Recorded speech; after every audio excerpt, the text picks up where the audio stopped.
ဒီနေ့တော့ဂျုံမုံနဲ့လွယ်လှုပ်ရှားလို့ရတဲ့မုံလေးလုံးမှာဖြစ်ပါတယ်ဒါကျမတို့သင်ပေးတဲ့အမကတော့ဒီမုံကိုကတောက်မုံလို့နာမည်ပေးထားပါတယ်ကျုပ်ကိုဂျုံမုံနဲ့နာနာခောက်ရတာအဲ့ဒါကြောင့်မလို့ကတောက်ဆိုပြီးတော့ကတောက်မုံဆိုပြီးတော့နာမည်ပေးထားပါပေါ့နော်အဲ့တော့ဒီမုံလေးလုံးမှာဖြစ်ပါတယ်ဒီမုံမှာပါတာကတော့ဘာလဲဆိုရင်ဂျုံမုံပါမယ်ဂျုံမုံကိုကျမကထမင်းစားစွန်းနဲ့3စွန်းထည့်မယ်ပေါ့နော်ဟုတ်နော်မင်းစားဆုံးနဲ့3ကျွန်းထည့်မယ်အဲ့ပြီးလို့ရှိရင်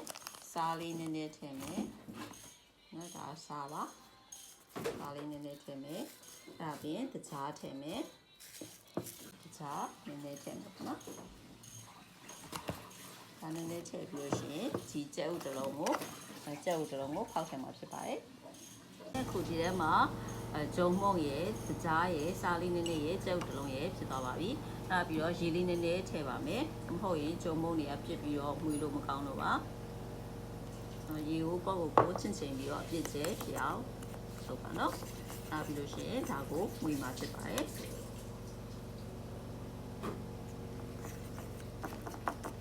ဒါဂျုံကိုကြည့်အောင်ချုံးမှွေသွားအောင်ဒီချာလေးမှွေရမှာပါကဲဒါဆိုရင်ဒါမှွေလိုက်ပါမယ်နော်ကဲအဲ့တော့ခုဆိုလို့ရှိရင်ရေလေးနဲ့ထည့်ပြီးတော့ခလောက်လိုက်တာဒီလိုခတ်တွတ်အနေထားလေးရလာပါပြီအဲ့ဆိုလို့ရှိရင်မီးပေါ်မှာဒေအိုးပြားလေးပြင်ပြီးတော့စီလေးနဲ့ကြော်ရုံပါပဲကျုပ်ကြော်တယ်မျိုးပေါ့နော်ဟိုပါပေါ့နော်စိုက်ကြီးနှစ်ချက်စာရပါတယ်ကဲအဲ့ဒါကြော်တော့မယ်နော်ကဲအဲ့တော့ကိုဒေအိုးပေါ်မှာဒေအိုးကိုမီးပေါ်တင်ပြီးတော့ခါကြတော့ရိုးစီပဲထည့်ထားပါတယ်ထောဘက်ရှိလို့ရှိရင်ထောဘက်ကလေးနည်းနည်းထည့်ရင်တော့ပုံမွေးပါတယ်အဲ့တော့ခုမှစီပူကကြော်လို့ရတဲ့အပူနေထားရောက်လာပြီပေါ့နော်အဲ့တော့ခါကြတော့ဒီမှာခုနကခလောက်ထားတဲ့ဟာလေးကိုထည့်ကြော်ရုံပါပဲကျဲဥကြော်သလိုပဲနော်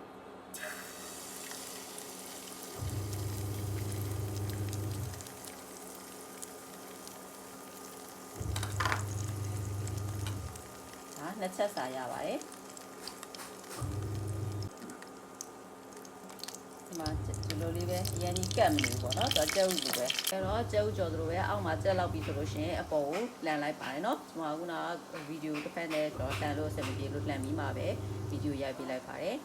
ကဲအဲ့တော့ဒီလိုမျိုးလေးလွယ်ကူကတောက်ပုံလေးကိုလုပ်စားလို့ရပါတယ်ရှင်အခုဆိုလို့ရှိရင်နော်ကျဲဥတစ်လုံးဂျုံမှုတ်3စွန်းနဲ့လုပ်တဲ့ကတောက်ပုံလေး2ချက်ရပါပြီရှင်